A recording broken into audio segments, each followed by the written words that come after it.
Stream, what's going on, everybody? The big news that a lot of Commanders Nation was waiting for. I'm not putting myself in that bucket, but we all had a feeling the time was coming. Joe Whitt Jr.'s tenure as the Commanders defensive coordinator appears to be over because I don't really see a path back. Once you get demoted from defensive coordinator, I don't think this is we'll just wait a couple of weeks and then you can go back. No, this probably indicates the end is coming for Joe Whitt Jr., and I'm here to discuss this with you guys, but not just you. I also got an esteemed panel that I can't wait to introduce to you guys. If you saw my stream a week or two ago, it's going to be that same group, that same quartet. I'm hoping to get us all back. Plus, big opportunity for you guys. And I'm probably going to be saying this a lot over the course of the stream, so forgive me if I end up repeating myself. But this is a chance for you guys to join the show. If you want to hop on here, you want to talk to myself, the other guys that we got on here that I'll be bringing out in just a second, make sure you join the full command Discord. The link to join should be in the description of this video. I put it in there, right? I'm just checking right now. Yeah, okay, I did put the link in there. So go to the description of this video, join the full command Discord. Once you have done that, you will be able to find the link to join the show. I'm going to get some of the other guys on here. We're probably going to talk for 15, 20 minutes or so, and then we will start getting you guys on here. So make sure that you do that. Also, if you're in the live chat, make sure you throw the chats on, regular chats, super chats. Everything is open. I'll be trying to read as many comments as we can. Hopefully we get this thing popping a little bit, in which case it might be difficult to keep up with everybody, but we will do our best. So the big news of the day, in case you guys are just getting off work, in case you live under a rock, whatever it is, Joe Whitt Jr. is out as the Commanders defensive coordinator. Now, does not mean that he's been fired because he is still on the staff. DQ made that very clear. He will be up in the box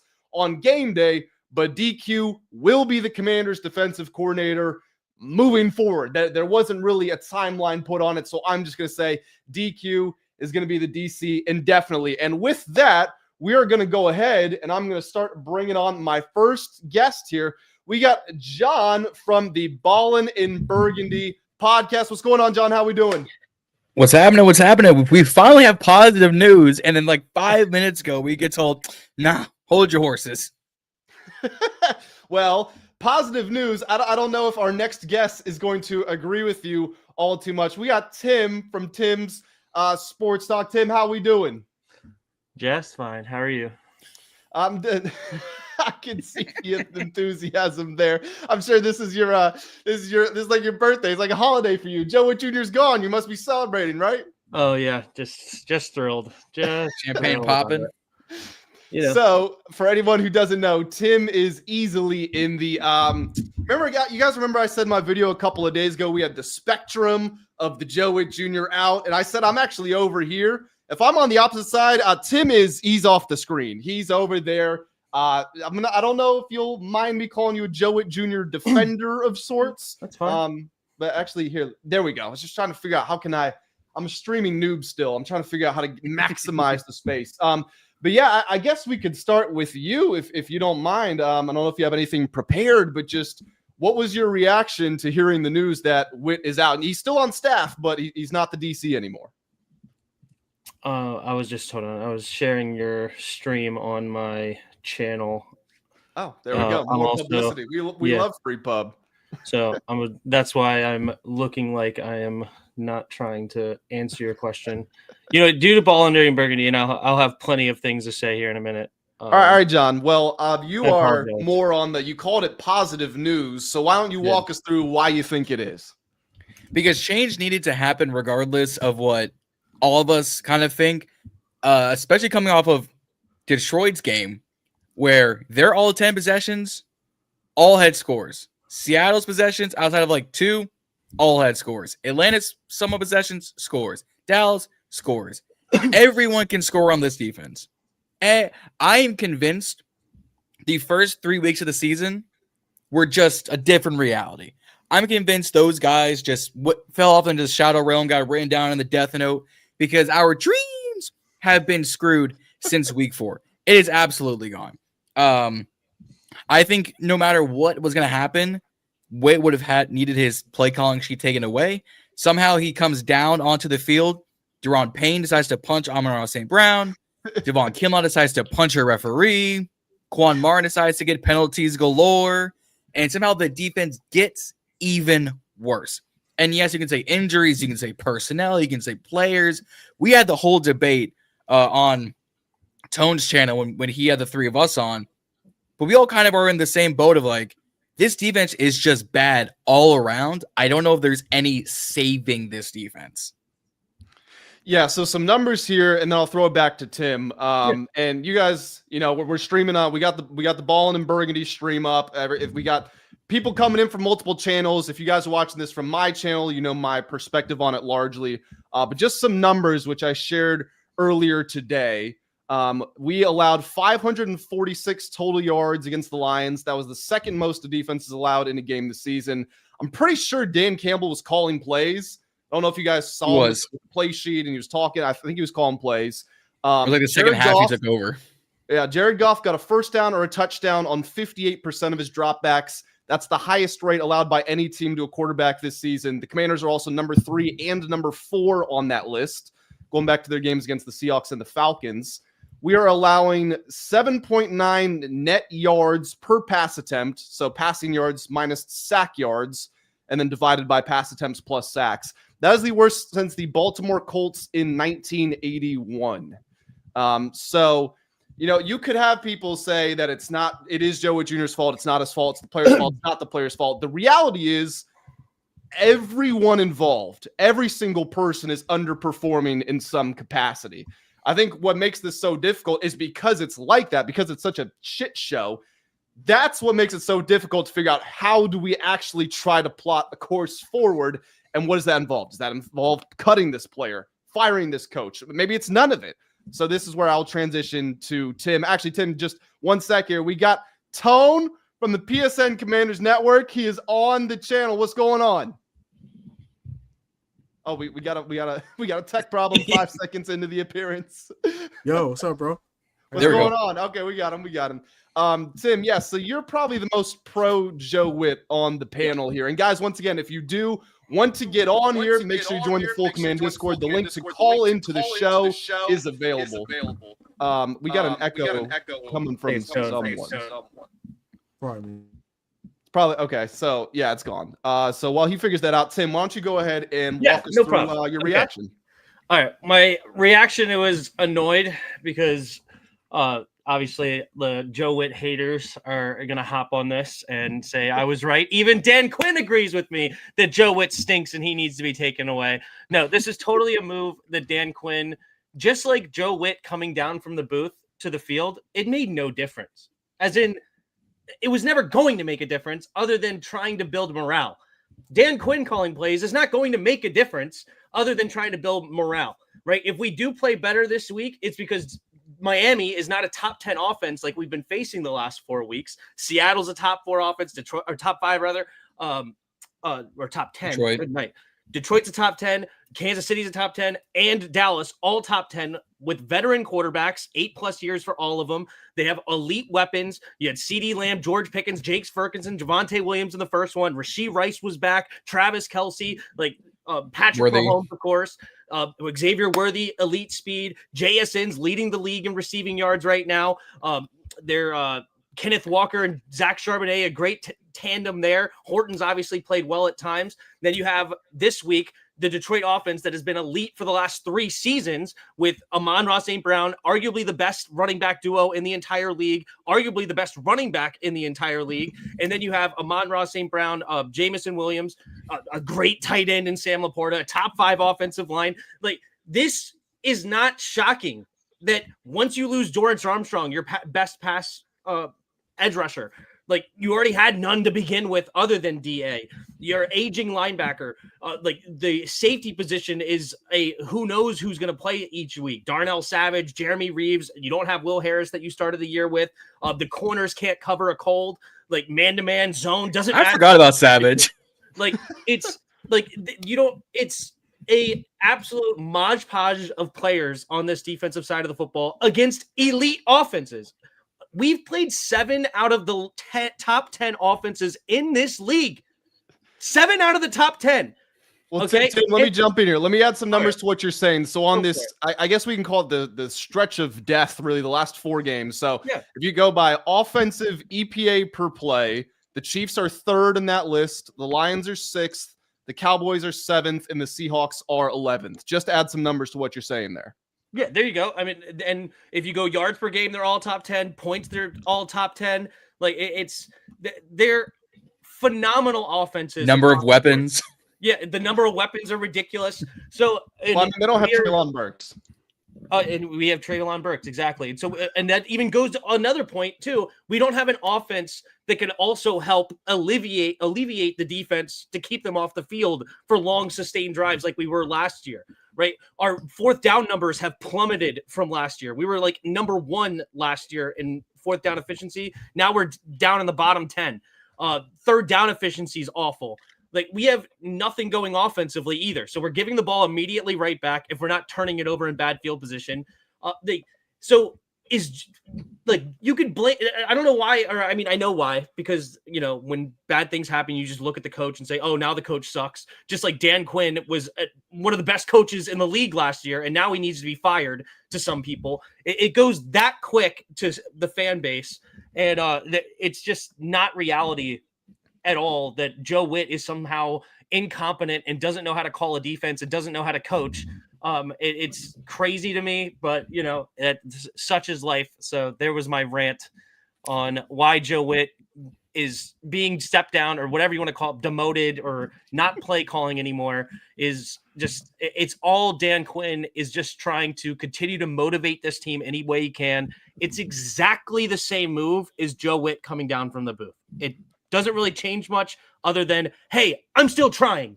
I'm trying to do anything. Okay. I'm here and I want to win. I want to try for you. So I'm going to try to make something different. There you go. Tone, I'm going to come to you in just a second, but we do have some breaking news. We can't have anything good here in DC because Treylon Burks had surgery on his finger today, and he will not be traveling to Spain with the team. Not expected to be a long-term injury, but he is out for Sunday. I want to know what finger it is, because if it's if it's this finger, this is all I got for the rest of this team. Means I'm on the same page on this one. This we got the microphone situation sorted out. We good? It went into your mind. It was a scary place. All right. What's your what was your reaction to the Joe Whitt Jr. news? Not shocked. Not shocked. Not shocked at all. To be honest, I see where Tim is coming from. My one problem with Joe Whitt Jr. is his team's not disciplined. And that I'm actually not going to put on Joe Whitt. I'm going to put on Dan Quinn. Like, the 15-yard penalties, the punching people's faces, the crashing out, the nonsense, that's on the head coach. Like, I'm not going to lie. I'm not even looking at Joe Whitt no more. I don't even care no more. They keep him around, I'm looking at Dan Quinn now. I'll put you on the clock, bro. You got the rest of the season, next season. Figure something out, or you can go. Dan Quinn, awful coach. Not awful. That's not game on point, bro. He needs to be on the hot seat. Great coach. This team is not disciplined, Tim. This team ain't disciplined, bro. It's not. Forget the lack of talent. I don't care about that. Like, the lack of talent, that's an excuse. The injuries are an excuse. I'm not mad about that. It's the fact that this team is just out here just doing anything. Like, John Payne out here punching people. You got Javon Kinlaw out here getting in with referees. That's what he should have sat Javon Kinlaw the rest of the game. If I'm DQ, I see him doing that. Hey, bro, take a Kinlaw should have been ejected. He's lucky he wasn't. He should have been ejected, but I'm taking it on me. Get out the game, bro. You're done. Go to the shot. You're done. What? You're done. Get out of here. Bye. Granted, Kinlaw did what we all wanted to do for the past 10 years for referees, but that's besides the point. Yeah. Yeah, I mean, that's also true. Yeah, it's just I'm kind of looking at Dan Quinn a little bit. Like, I'm slightly. Like, I'm not saying he's a bad coach or he needs to go, but next year needs to be a bounce back year for him. That's all I'm trying to say. Like, you can't be in week 10 of next year and we're bringing 7. So after the incident with the ref, which was obviously not good, was there just a continuous crash out of Javon Kinlaw the rest of the game? Not really. So But was it not handled? I might talk about just the crash outs. I mean, like the lack of communication, the lack of just discipline in general. Like we're penalized more than 5 times every week. Like we just get penalties every week. We do dumb stuff every week. Guys run into each other every week, i.e. Marshawn Lattimore and Quan Martin, and now Quan Martin insert name. I don't know. It's the discipline on this team sucks. Bobby and Mikey on the goal line. Suck. Mike, they're having a conversation and dude running right behind for a touchdown. What are we doing? What are we doing, man? Sorry, I'm not trying to cover up your guys' face there, but we do have a long comment. This is from Jackson, who's a member of the community, so I want to make sure that we get this up on the screen here. I don't think much really changed between the season and last. We almost lost to the Saints, Bears, and Week 2 Giants. We are just playing legit teams and are nowhere near as lucky or healthy. I'm going to throw this back to you guys in just a second, but just to reinsert my opinion into all of this. Again, everything is going wrong. Everybody involved is underperforming. So when we say, oh, it's Joe Whitt's fault, we say, oh, it's the player's fault. We're not saying that other players or other coaches aren't doing their job as best they can either. Everybody wears responsibility in this. For me personally, and this is something that I've been consistent with in my channel, I'm not mad we're losing. We are supposed to lose. We don't have the talent. We don't have the health right now. It's just not tenable. My problem is when you see things kind of to what Tone is speaking about, where there's a lack of discipline. You see some of the basic principles. They talk about arriving violently, the run and hit style. That fails to show itself on a lot of tape. Tim, we were talking in our group chat before, and we were going over some play calls. You made great points about how the calls are correct. The players just aren't executing. But it's something that I've said this entire season, which is I don't know what is going on in the practice field, but communication is off at every level because you see with players running into each other during plays on the field. You see guys blown coverages. There's something breaking down in the chain of communication. And while we all knew moving Joe Whitt from the box down to the field wasn't going to change anything, I can see why the players might think it might have made a difference because clearly the communication has just been off this entire season. So what I'm looking at with Dan Quinn now is actually a good question for you guys. Let's say Dan Quinn comes in and we are playing the Dolphins, who have a very mundane offense compared to the offenses we just played. Let's say that goes fine, whatever. But coming out of the bye Apparently not yesterday. Yeah, true. But let's say coming out of the bye week, we get cooked by the Broncos. We get cooked by the Vikings. We get cooked by the Eagles, right? It starts to look like the same team that we've seen this entire season. This is my question for you guys. Does that reflect poorly on Dan Quinn? Does it reflect better on Joe Whitt Jr.? Or is it just a non-story and this team is just bad? The players are just bad. How do you guys see that? I mean, it doesn't change my outlook because I've already not blamed the coaches from the get-go. So, I mean, if we continue to suck, it just affirms what I said from the beginning. But like, I don't know. Do I blame the coaches? I don't. I don't blame the coaches. But, and I understand that this is a result-oriented league. So if you stink, it is what it is. But I choose to look at it more contextual than that. I think Dan Quinn, Cliff Kingsbury, and Joe Whitt are actually really, really good coaches. And we're going against elite teams, especially offensively. But all of them are winning teams in this league. And we're getting our butts handed to us for a lack of talent. So if we stink, like if Miami goes off for 30-plus points this week and we only force 1 or 2 punts, I'm exactly where I was last week, the week before, and the week before that. I don't know. Like doesn't change a single thing for me. Means you're consistent. So yeah, I get that. No, Tim is right. I think because I've been, one to blame coaches. I've also been holding, players under the fire. At this rate, it would just be, all right, I'm gonna grab another stick off the log cabin so I can put this back in the fire. It just stokes the flame a little bit more. It puts out more clickbait titles for all of us to either A, react to, or B, make for YouTube. It would just be run of the mill. It would just be this 2025 season. It'd be like, oh, defense doesn't play bad again. What a shocker. Does it suck that Dan Quinn calls plays? Yes. But at the end of the day, like, what do we expect? I said this on today's episode that I dropped earlier today. what did we expect going into this Detroit game? We all had hope we could win, but we were going to get our backs blown out like this is the Riley Reid challenge. What do we expect the next couple? Yeah, BTA. Nothing but BTA. Like, Miami is not a great team right now, but they just suffocated the Bills. But the Bills also haven't been playing like the Bills the past like 2.5 weeks. I don't know what's going on with them. I think at this rate, it would just be run of the mill, and I don't see a situation right now, unless it's get everyone healthy and have a really good draft, that would instantly change this within the next 5 months. My quick thoughts. I think it doesn't change much for me either because, well, I'll put it this. If the team is still as undisciplined as it has been with the penalties and the lack of communication and things of that nature, if it's strictly just because of talent and just getting cooked, no, it doesn't change anything. But we're having the same exact issues. Dudes running into each other, 15-yard penalties every week, unsportsmanlike this. Dudes can't get in gaps. Players not in position to even make plays at all. Yes, I'm going to the Dan Quinn sideways. I am. Slightly. But like I said, bro, you on the clock for me. You got this and 2026, bro. You got the whole next year, get healthy, get together, and just look confident. And I'm cool.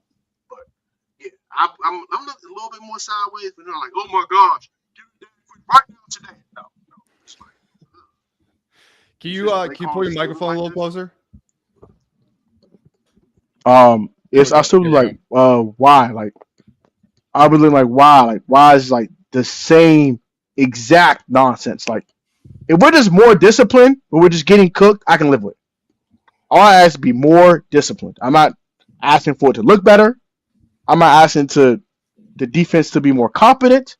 Just don't do as much dumb stuff. Just cut the dumb stuff out. That's all I ask. Get cooked because of lack of talent. I can live with it. But don't get cooked because you're lacking discipline and y'all just out here just doing dumb stuff. That's all I ask. That's all I ask. We got a $5 super chat from Jill Like Sports. Want to say massive thank you for that. Who's the best up-and-coming position coach that could be our next D coordinator? And you know what's really funny about this? Tim ain't trying to hit that right now. Well, you know what's really funny is Joe Whitt Well, I have Jr. a great answer. I have a great answer. Well, I was gonna say Joe Whitt Jr. was an awesome up-and-coming position coach for a long time. The guy was a sensational position coach. He is again right now. That's true. And that's who should be our next defensive coordinator. Joe Whitt. Is he like a pass game analyst or something? He's back in the secondary and coverages. He's a position coach now. Is he back in the coaching position coach? for us now? And that's who should be the next defensive coordinator of this team. Once we get back to the offseason, and you could just chalk it up to this Joe Whitt. He had a rough go, learning experience, and he's going to grow from it, and he's going to continue to get better, and it's okay. Like that's going to be the tact that Dan Quinn takes, because there's really nothing wrong with Joe Whitt's defense other than he has no edge rush. So you have no 4-man pass rush. I don't care who you are. I literally don't care who you are. You could have the Steve Spagnuolo or the best defensive coordinator that you could possibly think of. If you give them these 4 up front, there's nothing. You're not going to call a great defense, especially against these offenses. You're not going to do it. And it's now all of a sudden that Joe Whitt just gets no credit, I guess, for shutting down the Chargers, who was a top 10 offense or is a top 10 offense in the league right now. Scored 10 points, and those came in the first quarter, and we didn't score again the rest of the game. But it's here we are. You just can't. I don't.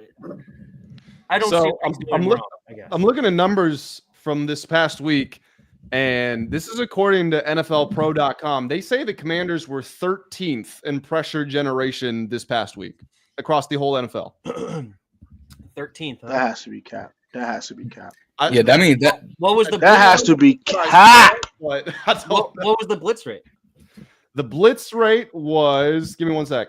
Non-existent. Was 29.2%, which ranks 12th lowest. 12th lowest, and we were 13th in pressure rate. Yeah, 13th highest, 12th lowest blitz rate. That's according to NFLpro.com. 13th highest pressure rate. Cap. It doesn't sound right to me. That doesn't. Cap. Jared Goff had all day. He can call his mama, call his grandma, call his wife, even threw the ball. Honestly, no, cap. Jared Goff didn't have all day. He got rid of the ball in a 1.5 to 2 seconds every play. He just destroyed him. Picked us apart right off snap. Like the first drive, you had immediate throw downfield to Amon-Ra where he dropped it. You had the quick angle route out of the backfield gone in a second. You had the swing route on the right side. You had the play action, hit it immediately to the flat with the tight end. This was the first drive. And the ball's out of his hands in 2 seconds. When can you get pressure? That's why I'm also going to be highest pressure rate. What are they only counting when he held the ball for 3 seconds?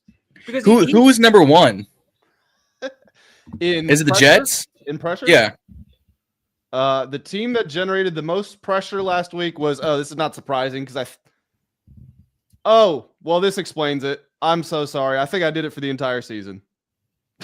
I still have questions if that's for the entire season. Oh, okay. Well, it's actually even more insane. If we only look at week 10, they say the Commanders were 6th in pressure rate. 6th in pressure. And they on that narcotic. They blitzed at the 4th highest rate. They blitzed on 46% of plays. There you go. Well, the team that generated the most pressure was the Browns, and number 2 was the Jets. Because so we have there we go. 6th highest pressure rate, but we came with the 4th highest blitz rate.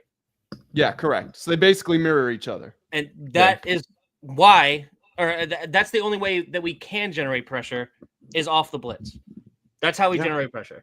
Yeah. As we come with the. How many times have you seen this year? I'm sure you've seen it watching these games. Bobby Wagner free to the quarterback. Like how many?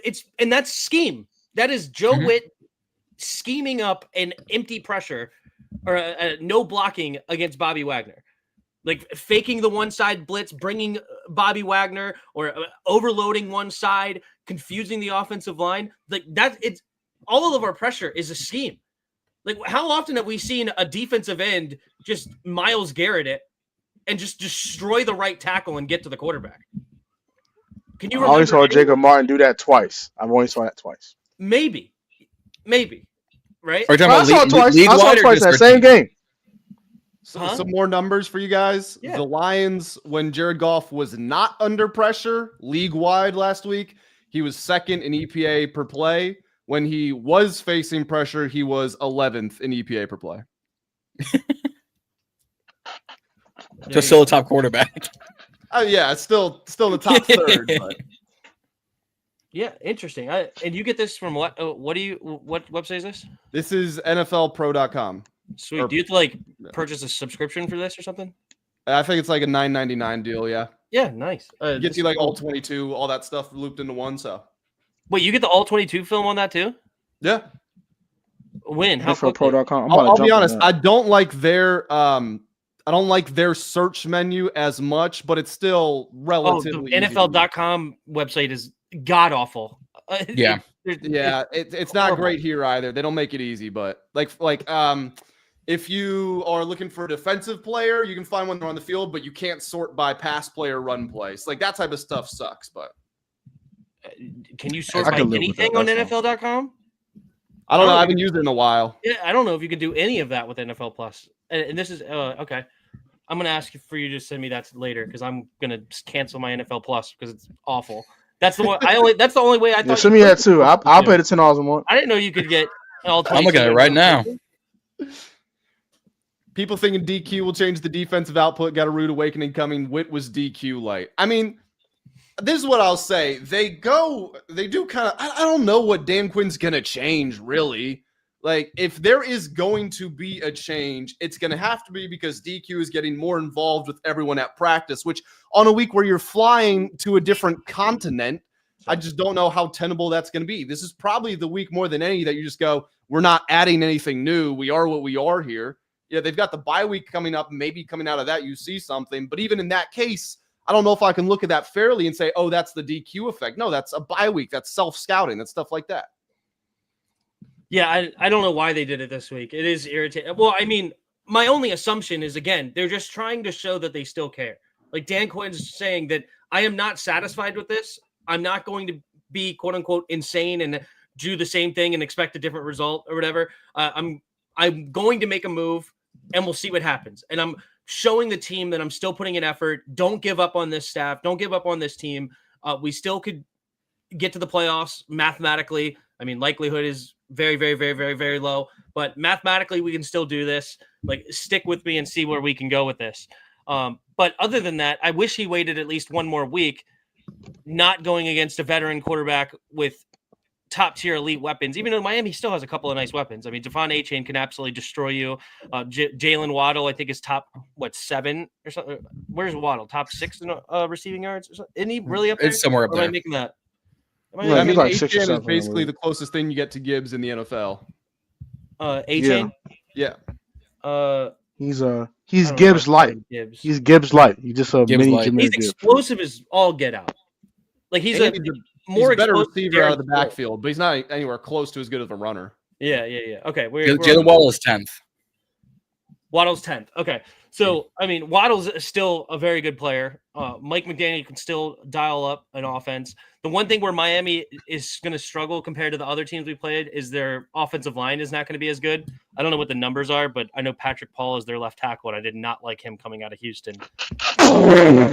So, I mean, maybe he's developed more than what he is. I gotta jump in here. So I don't know if you guys were playing college football when it came out after like 10 years off, but I did an online dynasty with my boys, and we all picked. I think the max was 3-star programs, and we all joined the Big 12. But we had like Coastal Carolina and ECU and stuff like that in the Big 12.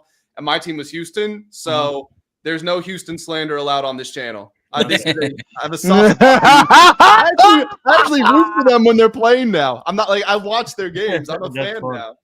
I don't know anything about. I'm Houston a fan now. I was not a fan of Patrick Paul coming out. He said no Houston slander on here. No, I'm gonna cue you up for this because this is the play we were talking about earlier. Again, from Jackson. Shout out one of the community members joining in here.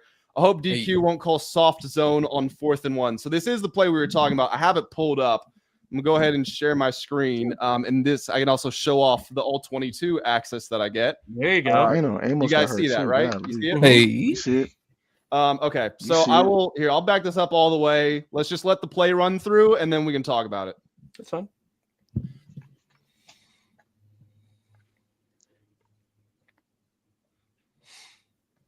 So this is on a 4th and 1 from the 18 with 59 seconds left in the first half. So again, Tim, this is the play we were talking about, and you made some good points. It still comes back to me with my point of stuff going wrong on the practice field. But since the comment was about playing soft zone, why don't you go ahead and talk us through this? Yeah, no problem.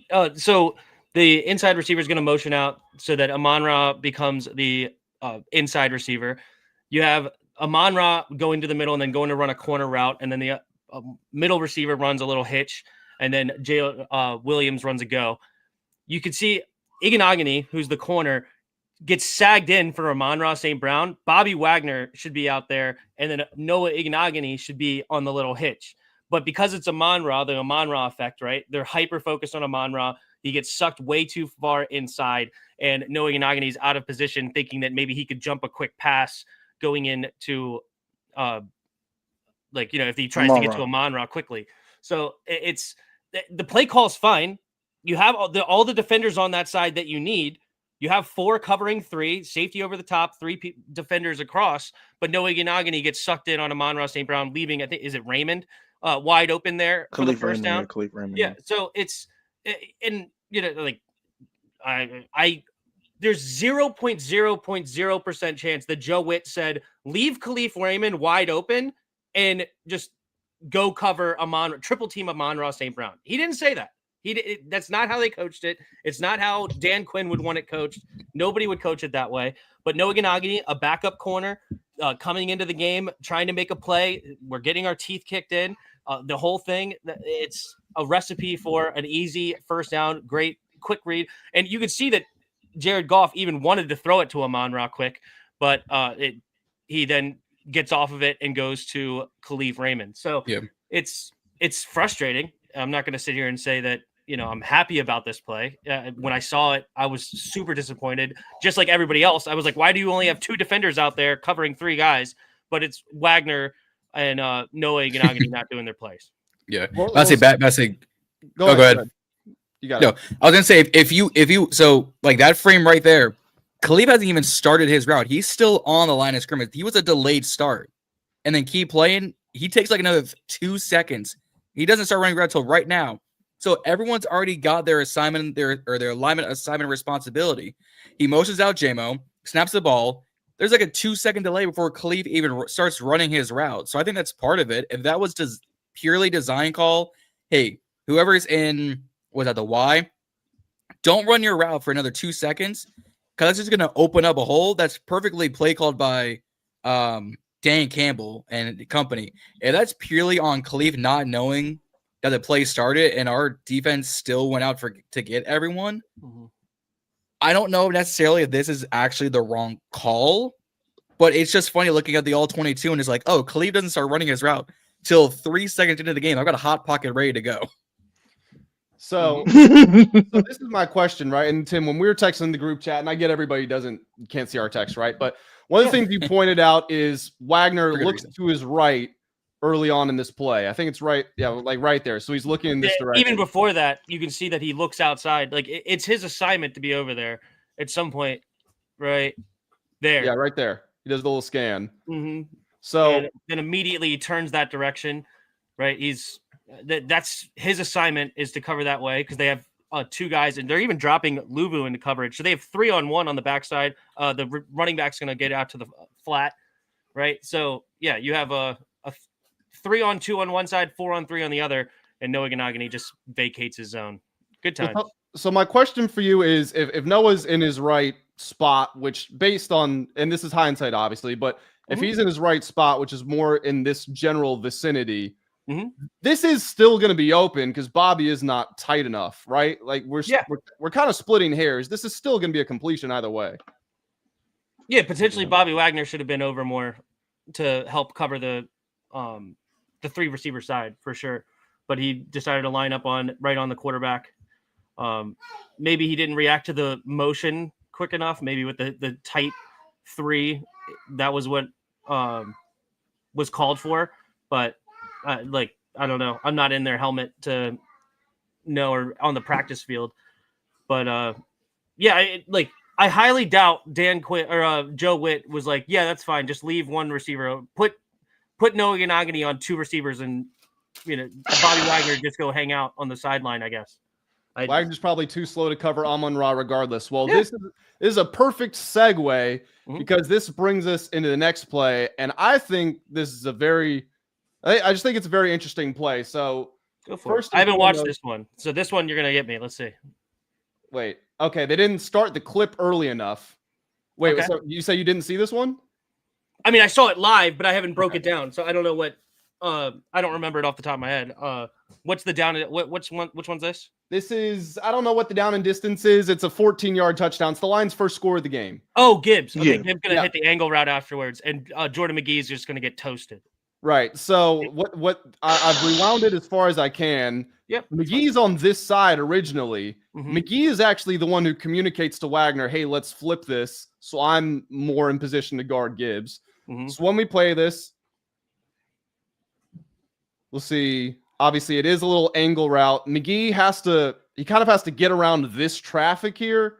And in doing so, just gives up that inside leverage. And I mean, he kind of probably takes it a little bit too far outside, actually, now that I'm watching it here. I haven't watched the all-22 on this play yet. This is a tough play for a linebacker to make on a running back in general, much less Jahmyr Gibbs. Yeah, but going back to kind of the communication piece of it, one of the things I found the most interesting was that it was actually McGee's idea to communicate to Wagner. Wagner is staring at Gibbs. McGee's the one, he says something, and he reaches over and taps him like, hey, let's flip this. And then that's how McGee even gets in position and obviously doesn't stop it, but that just stood out to me. Another thing is that this route by Gibbs is probably an option. So if he hung out inside, he would have cut out. Right. It's most likely an option here that Gibbs could have chosen to go either direction. And it's just good play design because he's occupied and he's occupied. And like you said, Gibbs is doing what he's going wherever he sees the grass. Yep. Facts. And, it's a quick read. I mean, how long does freaking Jared Goff hold onto the football here? Like 2 seconds? Like the ball is out maybe before 2 a pressure seconds. could even get out. I think we sent 1.75 5. seconds. We sent 5, and there's just nobody around him because the ball's out so fast. It's very hard to.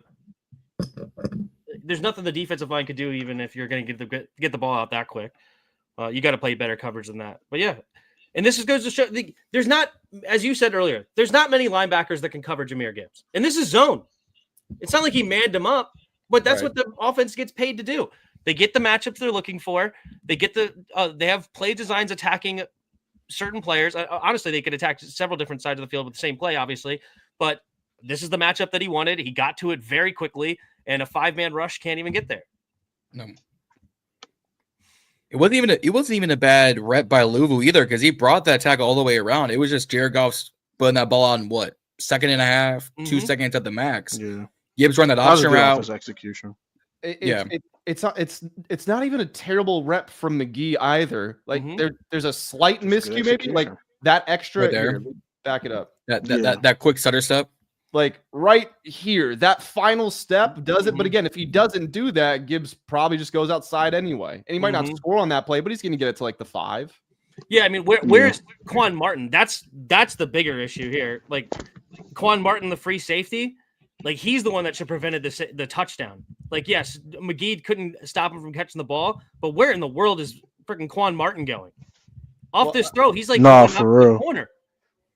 Nah, what are you going to do out on the corner route? What I don't know if how are you Quan going to cover actually Sam Laporta? understands that the word safety is in his name, and it means it's his job to be the safety valve. Yeah. Quan gives up a lot of big plays. Yeah. Quan is trash. I'm tired of being nice. He just sucks. Is Joe Whitt really telling Quan Martin to double the corner there? Like, make sure you overplay the corner of Sam Laporta. That's the play call. Well, I mean, this is what it always comes back to with me. I don't think we have a lot of talent on this defense, and I don't want to take any personal shots at players. Maybe they are stupid, but I'm not going to call them stupid. I don't know. I genuinely have no idea. I don't think he's. I don't think he's a good football player. I'm not saying Quan's stupid. I think he's not good. Well, no, it's but very hard to play safety, especially against Detroit. Where I'm going with this is every player on the defense has made a mental mistake at some point in the season, and they've done it relatively frequently. There are some players who do it more than others, but I'm not just going to go, that's because you're stupid and you're stupid and you're stupid and you're stupid. You know where this is where I get to Joe Whitt Jr. Okay. Through the first, I feel like we've gone away from the Joe Whitt Jr. scheme conversation, and it's just been like, we need to burn Joe Whitt Jr. at the stake. There's nothing good about him. But the first 6-8 weeks of the season, when it was Joe Whitt scheme, I was saying, guys, the scheme is changing every week. Everything is changing. It's not scheme. It's always been about if the players don't know where they're supposed to be, it's his job as the leader of the defense. He might call the perfect play. But I mean, he told you when he went to the press conference and he said, hey, we dumbed down the playbook because nobody could figure out what we were supposed to do. He was telling you that guys don't know where they're supposed to be. But even in that situation, after dumbing it down, we had 2 blown coverages in the first 20 minutes of this game where guys were running wide open. And I'll try to pull up the other one. It was quarters. You guys might know the play I'm talking about. I'll try to pull it up. But this is where I get back to Joe Whitt Jr. And this is honestly where I don't think any of us have an answer, because unless we're at the practice field, seeing how he's talking to them in the meeting room, seeing how he's communicating with them, we're not going to have an answer. But when the defense is this bad, we just got to try to figure out something. Yeah, I mean, you have to lean on their history, right, at that point. And in Dallas, I mean, it was pretty universal that everybody considered that secondary that he coached up to be phenomenal. Right, Diggs led the league in interceptions. Deron Bland led the league in interceptions. Like, he got other guys and pick sixes. Maybe Dallas it wasn't number 1 in EPA during the DQ and Joe Whitt Jr.'s time in Dallas. Yeah, and he's like, anyway. So there's obviously a lot better pass rush over there as well. They had Micah. They still had Lawrence, I think, for a few seasons. Yep. Now he's somewhere else, right? He's in Seattle. Yep. He's in Seattle. He scored 2 touchdowns last week. I was about to say. You didn't bet that? No. Yeah, that Dude. wasn't in your Now you ain't bet that. Yeah. Would have retired. I wouldn't be talking to you guys. And I'd have been a millionaire by now. is Joe Whitt a bad coach? I mean, I personally just don't think so. I don't think he is. But I agree with you. We can't know what the conversations like are in there. I mean, have the players come out and talked about it? I doubt it. I hope not. I don't think so. Like DJ Swearinger, I remember when he was here with Jay Gruden, he just came out and said, like, this freaking practice sucks. I don't know what to tell you. Like, this coaching staff's awful. Yeah. The closest we got with Stainer still liking the Instagram comment, either him or his wife. His wife's a reflection of him. Like, if she liked this, because they won. Wife liked it. He's saying that. Like, I don't like this guy. Huh. Let's say there's that, and there was like the first week of practice under the new regime talking about some players are complaining the practice is too hard. We're all like, no, because you haven't been coached properly in 4 years. Were we wrong to be like, oh, maybe these players are just morons, or coaches just don't know how to communicate? No, right, for real. This is the play. So watch this. This is, I don't know what down and distance it is. It's at the Washington 31 early in the second quarter. There we go. I mean, just all the space in the world. We got quarters here, and there's just nobody close. There's nobody. What do you say? What's the down and distance here? First and 10 to 11 minutes left in the second quarter. This is the best clip that you showed that would make me hate Dan Quinn. I hate cover 4, especially on first down. Hold on though. Okay, this is very strange. We have 3 guys on the left in the flat. Like, you have Lubu dropping back in coverage. You have a linebacker. Why is you heard that before? This is very strange. Why is that linebacker? Hold on. Which linebacker is that one? Is that McGee standing next to Wagner right on the left? That's Lubu. This is McGee. This is Why Wagner. is McGee there? Wagner. Yeah, you've got 2-on-2 and 5 on 3.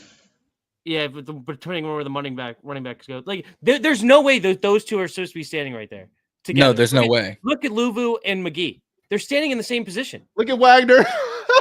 What are we doing, guys? When's my meal? Oh my gosh! But this is what I'm talking about. Like this is a communication issue. This is where I get mad at Joe Whitt Jr. Doesn't Bobby have the green dot too, or does McGee actually have it? I think it's still Bobby. I think it's still Bobby. It is Bobby. Is McGee has it when Wagner's not on the field. What in the world? I mean, Jordan McGee is definitely. What is this nonsense? Even Luvu's like, old man. What the hell is this? McGee is out of position here. Why is he not on the inside? Yeah, McGee's doing anything. What the hell? Or Wagner is out of position. I mean, maybe so he's covering the tight end.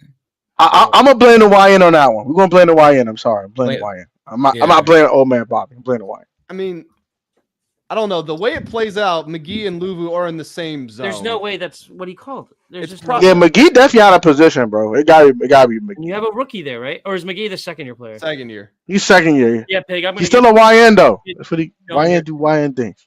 I mean, Joe Whitt definitely didn't call this. This isn't what he called, but he definitely didn't call this. It's supposed to be for communication, and this happens. It's crazy. He did call it, but it's not good. It's not good at all. Oh, I gotta laugh, bro. Cause this is hilarious, dog. Like, what is this nonsense, bro? What is this nonsense, bro? They're standing in the same spot. They're the same exact spot. Like, what are we doing, bro? Look at the space over here. He's so much space. If they back up any more, that's probably 6. If you don't go tackle him, that's 6. That's crib. Yeah. All right. He's out of there because Quan not gonna tackle. He can't tackle us. But yeah, he gonna get in the end zone over with. I appreciate you having me on, Grant. I'm gonna get off here. I'm gonna go call the game play-by-play, but I appreciate you having me. For real? All right, I'll have fun. Yeah. I just decided to hop on. As I said, I was amped enough in the text message to go ahead and get on here. And for real. Lit. Channel, link in description, all that good stuff. Make sure you go drop him a sub over there. It does great stuff. Appreciate it. Hell yeah. Anyway, it was nice talking to you guys, and I will talk to you guys later. All right. Tim Tirico, go be great.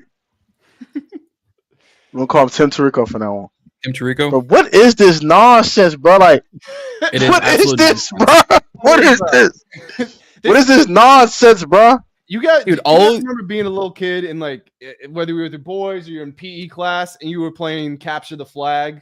Yeah. And, like you knew the fast kid was in class, so you always had to keep eyes on him. He's down here, and this is just the kid that gets picked last and everything. We don't worry about him. We'll leave him over there. We'll give him. We don't care about that guy. He the guy I don't want to care about. We don't care about that guy. Okay, you don't care about that guy? Dude, all Khalif has to do is just keep running down the middle and he gets a touchdown. Let's be honest here. Yeah. Exactly. Because Quan's not going to tackle him, bro. Me, you, and Grant, no, he's not tackling, bro. Quan going to hit with the little shoulder lean like Young Joe. He going to hit the, see you later, touchdown. And separate his shoulder again. I did it again, guys. Let me catch up on the comments here. Grant, you have Dan Quinn's email. Shout out to Trey from the Sports and Things podcast. They had me on recently. Literally one of the funniest one of the funniest moments I've ever had on camera happened there. So make sure you go check it out. I think Ron I'm gonna go check Rivera that right available if he's looking for a DC. You guys remember when they asked Ron Rivera what the problem was and he said quarterback? Mm-hmm. Wagner's probably too slow to cover Amon-Ra. Wagner's too slow to cover everybody in this live stream right now. Yeah, man, I cook Bobby Wagner. I said his ankles to the shadow realm. Stop playing. When's everyone going to start blaming management for putting this team together? I don't blame Adam Peters. I don't. My channel's heard me talk about this enough. Either one of you guys want to talk about this? You want to, John? All right. Look here. Can we stop blaming Adam Peters for every dag on thing? Jesus Christ. Golly, bro. All right, cool. You put all these old guys on the ARP fan club. Okay, bro. All right, I get it. Zach Ertz is old as heck. I get Bobby Wagner's old as heck. I get Von Miller is a elder statesman / need to retire next year but don't want to refuse to retire. I get it. Fine. Whatever. Outside of those three, was anyone that old? Like Javon Kinlaw is relatively young. The draft class, of course, is all rookies. Duh. Frankie Louvu wasn't old last year when we picked him up. Like, just because we have the oldest roster in the league doesn't mean we have a league of old men. Like, we don't have like 55 million 30-year-olds. Like, it's like 5 30-year-old players on the team. They also did those three, Tunzel, and like that's about it. They didn't plan on signing Von Miller. It was like, oh, training camp has started. I don't have a team. And it's like, okay, well, we'll bring you in to be a specialty pass rusher on third down. And now he has to start because we have so much injuries. But Von Miller was never even in the picture to begin with. No. Exactly. And another thing I want to bring up is, the roster construction sucks. Why we trade for Laramie Tunzel? Laramie Tunzel is a top 5 tackle in football, you idiots. It's going to cost you to get one. He didn't want to trade a first-round pick. That's what you have to do. That's what has to be done. Like, wake up. Smell the coffee. I'll do that one every time. And then, Josh Carney stinks. He just had his best game of his career Sunday. Leave Josh Carney. And I've been critical with Josh Carney too. So I need to also leave him the heck alone too. But let's leave Josh Carney alone while we at it. But they drafted Cooper DeJean. But it took Mikey over Cooper. Bro. He's up and down. Bro, Cooper DeJean is a dog, and I get it. I understand that, but he preferred who he preferred.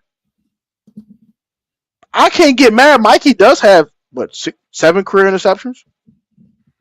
Mikey's not a bad football player. We are like Mikey Sammer still is straight garbage. Yes, he's been getting cooked this year. I get it. But so is everyone. It's been feast or famine. He's either caused a turnover, got a PBU, or got deep fried and sauteed with no seasoning. I get it.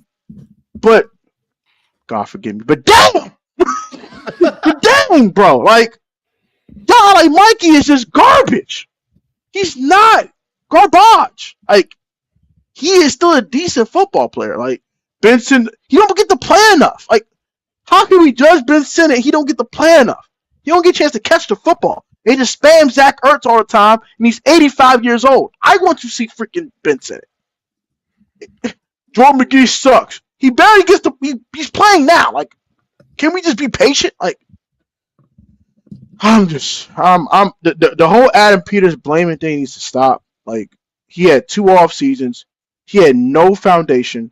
He had Jay Gruden players, and that's it. He had Jay Gruden players and Quan Martin, who was okay before they got here. They purged all these guys. I get it. Emmanuel Forbes is a lot better in LA. I get it. Cam Curl looks a lot better in LA. I get it. So people are, oh, we could have kept these guys and we've been fine. Well, they ain't fit the scheme, dummy. Like, we got to stop blaming Adam Peters for every daggone thing and start looking at everything in retrospect and actually have some context to it. They brought their guys in. Last year was lit. This year sucks because everybody named Mother's hurt. Can we wait till year 3 before judging people, please? Like, that's why I'm kind of like not on the fire Joe Whitt thing. I'm like, hey, get these guys another season. Give Joe Whitt some more talent. Maybe it might look a little better. You know the crazy thing to your point is about us not having an old folks home. I think every single person who's gotten injured this season is under the age of 27, besides Except Eckler. for Terry. And Terry, yeah. But like Jaden, Luke, Noah. Oh yeah, Wise too. Wise is 30, I think. Armstrong, Harris, Amos. Yep. All of them are YNs, unquote. So what are we crying about, bro? What are we crying about, bro? The old dude's actually still playing. Old man Ertz still out there playing. Old man Vaughn still playing. And this is the thing. This is the thing too. People are getting mad that the most, if someone's trashing AP and it's not about the draft picks, it's about the age and not spending the money, right? Well, he's not spending the money because he's keeping flexibility, knowing that our rookie quarterback's going to make $70 million a year in the next couple of years. Now, this offseason, he's got to spend the money and he's got to spend it correctly. This is the most important offseason the Commanders have had, and I don't know how long. But him not spending the money is specifically so that this year and next year, he has the flexibility to spend it how he wanted. Also, the whole reason when people say, oh, he went bargain bin shopping, the whole reason was so that he could make us a competitive team, get vets in the room to develop the young guys while not committing. Also, don't know if you guys know this, teams aren't very eager to let their young superstars just go to free agency. I don't know if anybody's pulled up the upcoming wide receiver free agency class. It's trash. Like the best player on there's like Christian Kirk. So what do you want him to do? How do you want him to acquire these players? Oh, you want him to trade for him? Okay, well, he actually goes and does it. And the Marshawn Lattimore thing didn't work out. But I get so mad at revisionist history. When he made that trade, everyone was saying, I'm so glad we have Adam Peters. Oh, man, this is unbelievable. How did we pull this off? It hasn't worked out, okay? But when at that moment, we had a Super Bowl. We had a chance at the Super Bowl. And you can't say we didn't because we got to the conference championship game. And he knew Emmanuel Forbes and Michael Davis and Benjamin St-Juste was not the cornerbacking room that was going to give you a chance to win the Super Bowl. He had to make a trade for a corner. He did. It didn't work out. You don't use hindsight for every single minute detail. And yes, he gave up a third and a fifth and a sixth. That's not exactly sending the farm for Deshaun Watson and then he basically never plays for you. Like, yeah, I would like to have that third round pick right now too. This is the Laramie Tunsil deal is even worse. I know how bad we are. And I would love to have the 38th, 39th pick, whatever that second round pick is going to end up being for Houston. But in the first round, let's say we draft an edge. Let's say we draft a corner, whatever. We shore up the defense. When that second round pick came up, we would all be saying, AP's got to nail the left tackle right here. We have the left tackle. And he's not a rookie, but he's going to be in his prime for another 3 to 4 years, which is when you're in this rookie window. And when you're not in the rookie window and Tunsil's 34, 35, he's off the team. Everything lines up. So that's my rant about AP. People are just angry and they want someone to scapegoat. They want someone to criticize and they're throwing daggers at anyone they see. That's true. The wide receiver, the 26th wide receiver class, as of right now, this is where contracts end. This is where everything happens. It's Debo. It's Mike Evans, but we all know he's going to return to Tampa. Yep. Christian Kirk. Might hang it up. Or that. Jacoby Myers. He'll probably get a long-term contract. I would Jawan imagine that was Jennings. part of the trade. They probably said under the table sort of agreement. We'll extend you. Probably.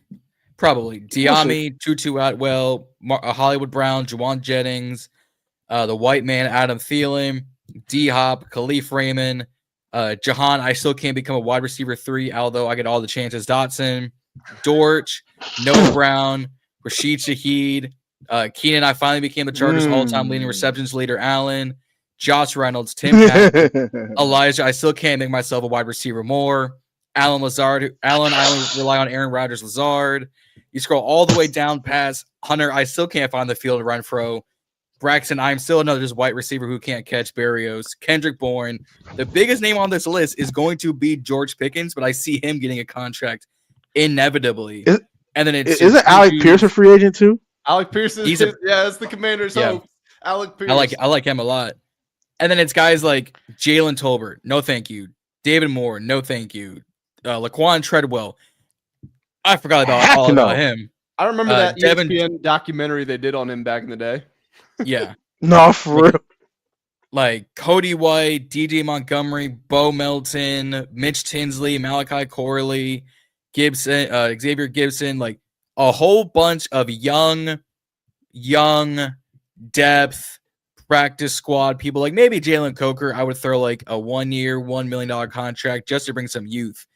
But it's not like the big names I see getting re-signed real quick. Mike Evans, Jacoby Myers, and George Pickens. So take them off the boards. It's Kirk. It's Debo. It's Tutu Atwell. Like makeup. Like who are we gonna be like? I thought Wanda was free after this year. I thought his contract runs out. He probably is too. But like, are we really itching at the bit for a Wan'Dale Robinson home breakout season in Washington? I'm not. He bet what the hell we got. He bet what the heck we got. I want to talk about this comment here. This is from the same person who started off this conversation about AP. The way AP is moving, it's going to take at least 2 or 3 more seasons to have a decent team.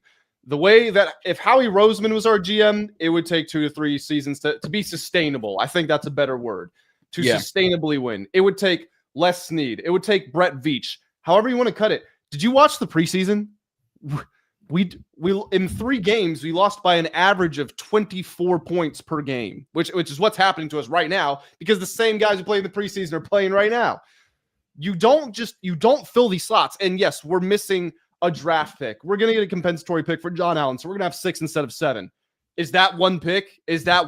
What would have been the difference between us getting to filling out the roster completely versus not being competitive? No, these things take time. We had the worst roster in the NFL by a long shot. I know the Jets suck.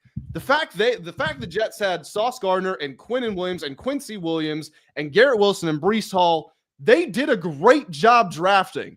It's not any of those players' fault. It's not the GM's fault. And this is why you can't look at results. You have to look at the process. You have to look at what did they try to do? Where did it go wrong? Should the Jets GM be fired for drafting Quinnen Williams and Sauce Gardner and Garrett Wilson and Breece Hall? No. But just because they're losing games, no, absolutely not. No. John Allen won't be a compensation pick because we released him. I thought we were getting a compensatory. I thought it was supposed to be a compensatory 6th. Not this year, at least. Maybe next year, but not this year. We have 2 6 because of the or 2 7s because of the B-Rob trade. Huh. We got 2 6 because of the B-Rob trade. I think we got the 6 back. 1 7 for now. Debo. Oh, that's right.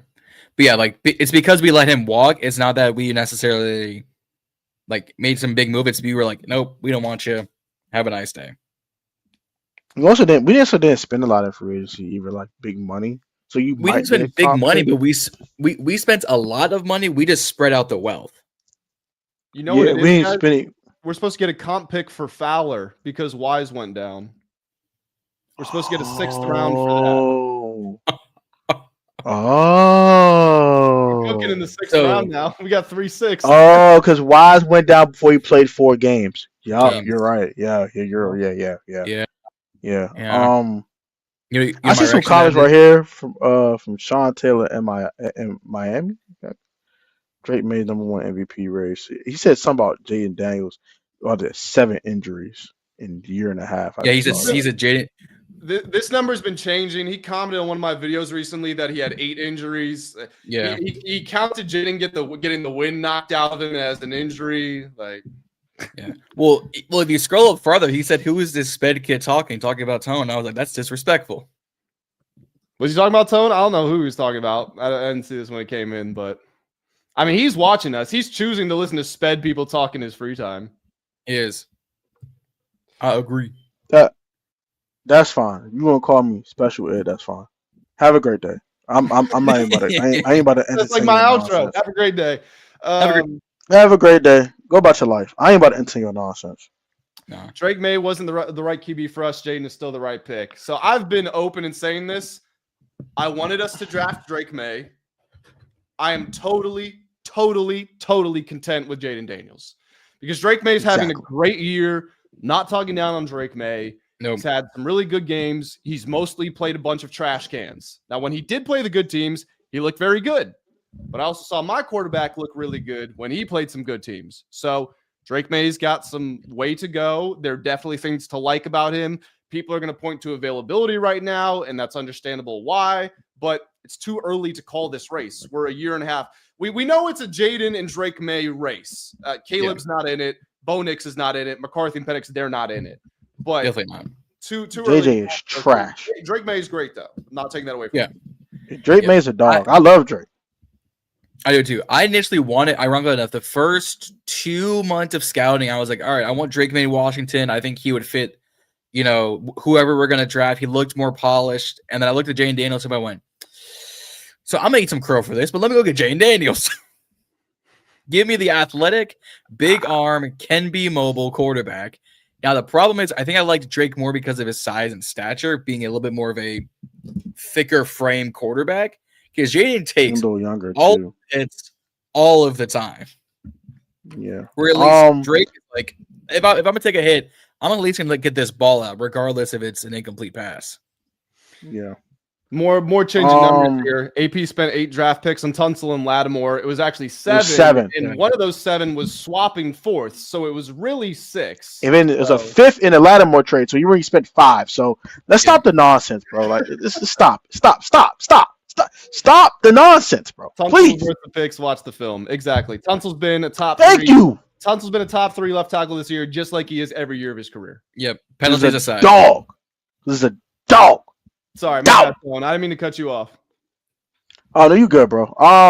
This is your show. I mean, your show's fine. But yeah, I don't understand like people just hopping on this negative Nancy narrative. All right, I'm gonna cut the Jaden thing out. Look here, bro. Like, yes, he's gotten hurt a lot. Like, with the rib and the knee this year and the hamstring. Jane needs to protect himself better. Mm-hmm. And also, I think I'm gonna put someone on Cliff. We don't run under center enough. I don't think you don't run the ball enough to stay balanced.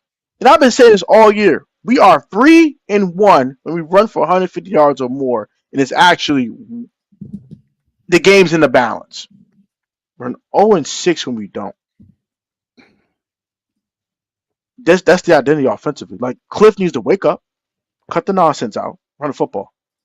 He does it with Marcus Mariota. Oh, shoot. All right, back up quarterback. I need to run the football. Jaden's in.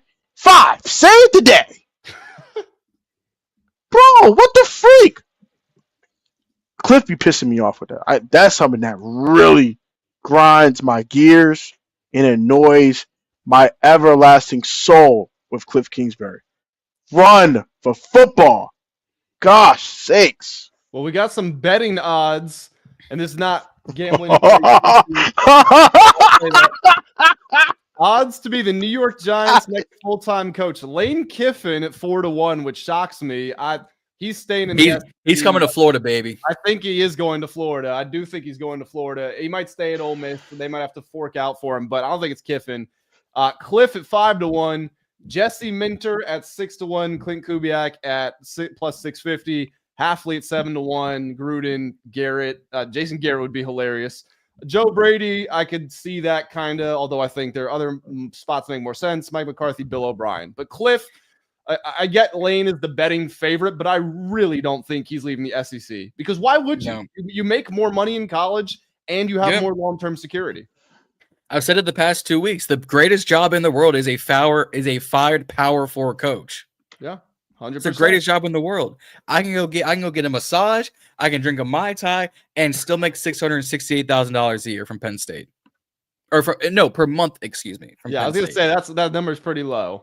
Yeah. No. It's $668 per month. Brian Kelly's is even more, which is outrageous. No, for real. Like, coach, you want to slide this couple dollar bills over here? We all could afford, a few $1,000s from you. You don't need it all. You don't need it all, my boy. Your bills paid. You know what I'm saying? You good, big dog. Yeah, mine aren't. I need my bills paid. Mine aren't. So keep it coming off, cuz. You know what I'm saying? Yeah.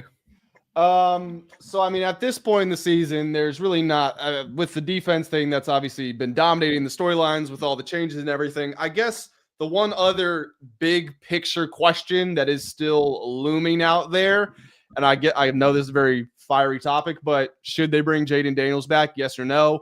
Someone, I wish I could remember who, someone in the media asked DQ at his press conference today, does the firing, does the law, not the firing, the demotion, does the loss on Sunday, does that change their plans with Jaden Daniels?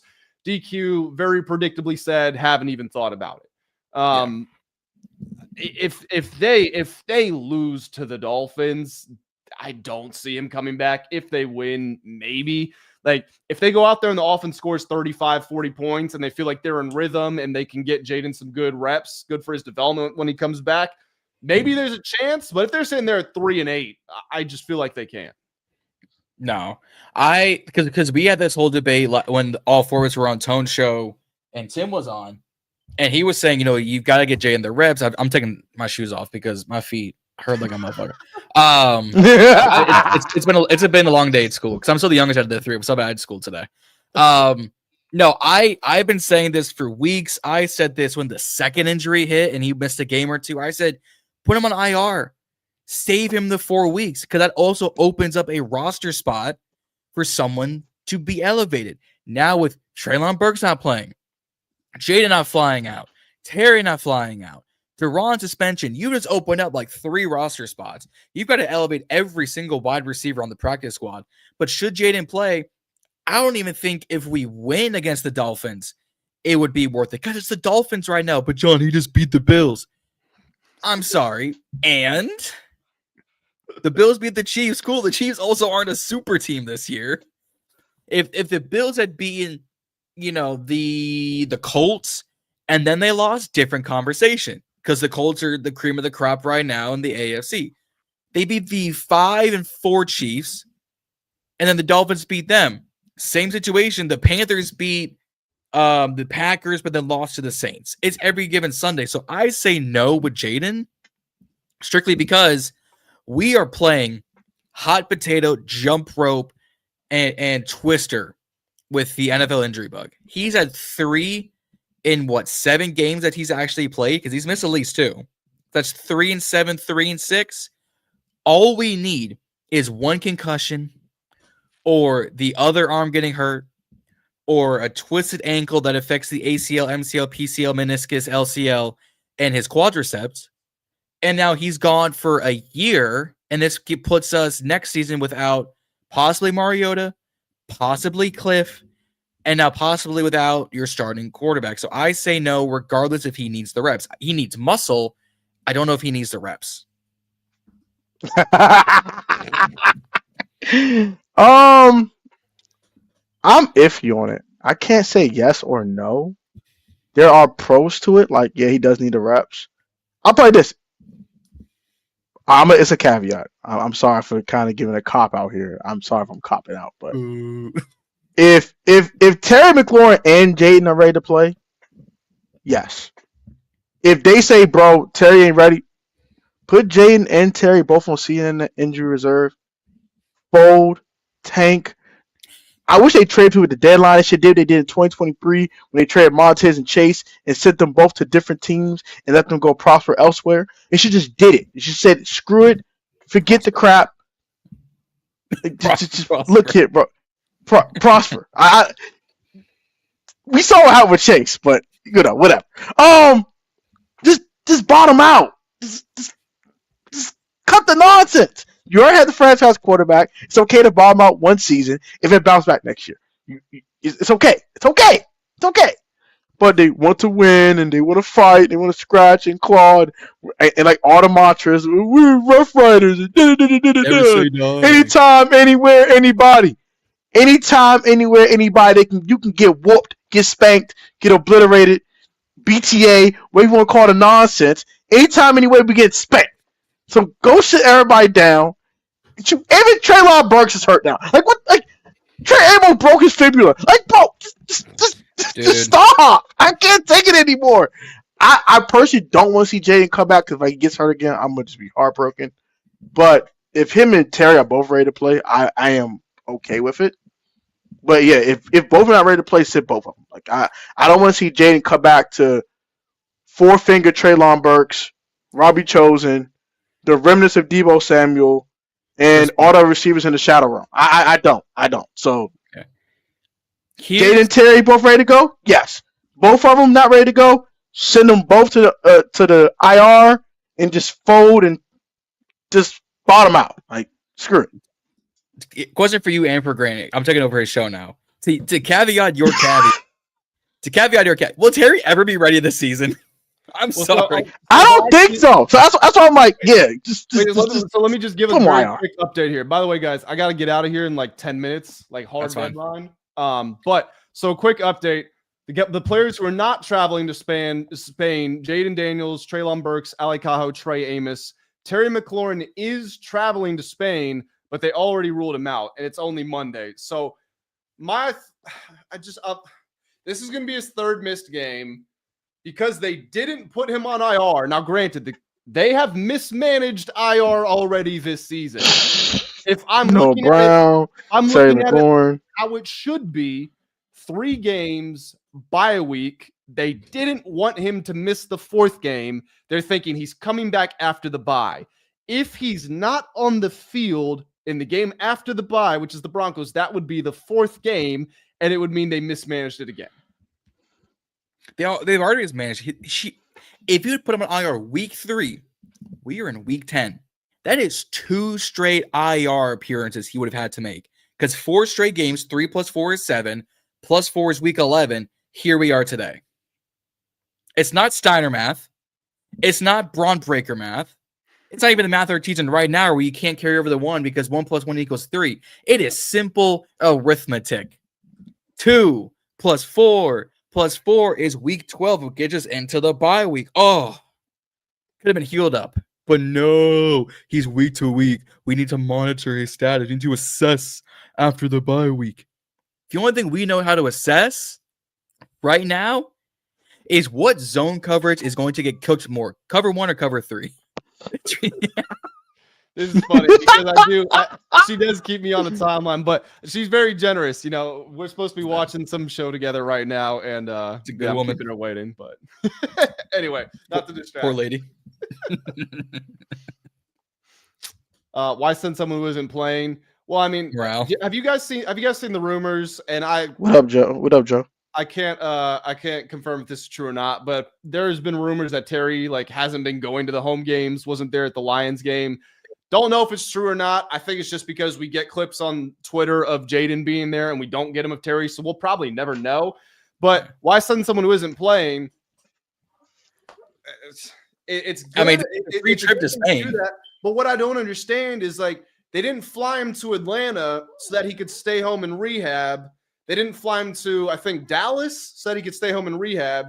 Yet internationally, we're gonna let him fly. But Jaden, who got injured more recently, is not good to go over. Oh, we got a guest on the show.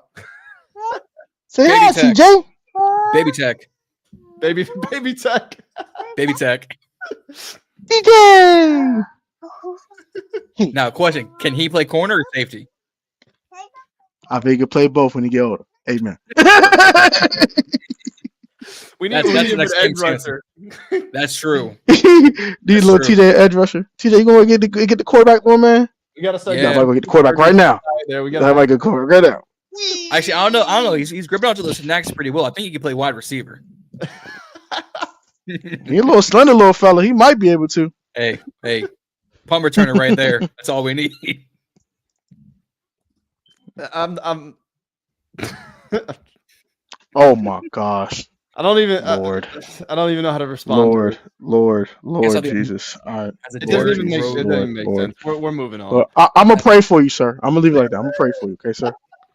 Golly, what the heck, bro?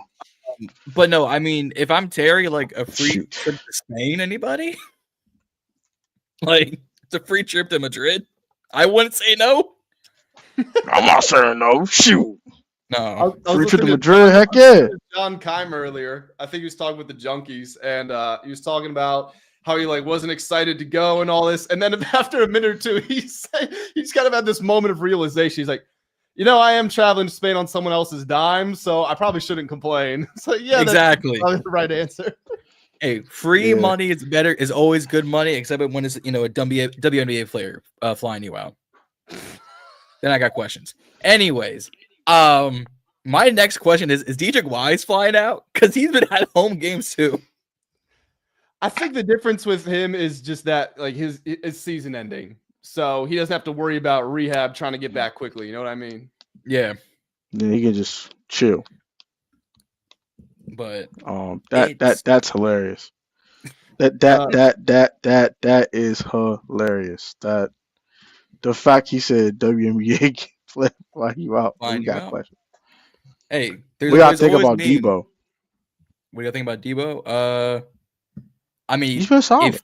he's been solid. A few drops, but every wide receiver has dropped the ball. I think except McCaffrey, but now he's hurt. So it's like, who can you trust to catch the ball? Luke is a low key hooper. Like I'm gonna Dude. say this, I don't think he'll ever get like 100 yards in a game.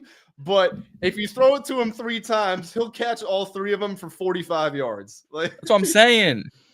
Or But that's all 56 yards and a 43-yard touchdown or something. Like I mean, If he- okay, the 50-yarder from Jaden against the Chargers, that is a difficult catch. Nobody, Terry might. It would have been tough for Terry. Like that is no one else has a chance aside from Terry. And Luke, who's been getting like no reps all year, snagged it. That one Give me play, it. that one play, I'm not even kidding, was enough for me to say, okay, we got something there. I want to see him. He had the toe tap on the sideline a couple of weeks ago. Mm-hmm. Look, I've been on the Luke McCaffrey train since like a little after we drafted him. Because I was like, I got to do some scouting. I wasn't doing a lot of scouting on Rice wide receivers, DBs, yes, but not wide receivers. So I did the math and I was like, okay, we can use someone of this caliber. He has solidified hands. This is his 2nd or 3rd year actually playing wide receiver. Well, Joe, that's not an excuse. Well, guess what? Now most of us are saying, oh, Luke McCaffrey could have been a very solid wide receiver 3 or 4 and give him more reps. He would have been there. Guess what? We'll never know now because he's also injured. Brent, This I'm sucks. about to crack on you, and this is a joke, okay? But this is my favorite form of racism right here. Comparing white wide receivers to other white wide receivers. This White on white crime. white on white crop is crazy. Oh my gosh. you can never compare a white wide receiver to a black Nope. wide. It's got to be a white guy on a Nope. white guy. Edelman, Welker, Yeah. McCaffrey, Renfro, Fro, Thielen. Yeah. Thielen. Oh, Steve Largent. Oh Steve yeah. Largent. History books. Yeah. Who else you've got? What great wide? What Jordy Great Nelson. Woody Oh, that's a good Nelson? one. Air Jordy. Yeah. Air Jordy. That's my boy. What other great wide I mean, if you want to throw like Adam Humphries in there just because Dwight Clark.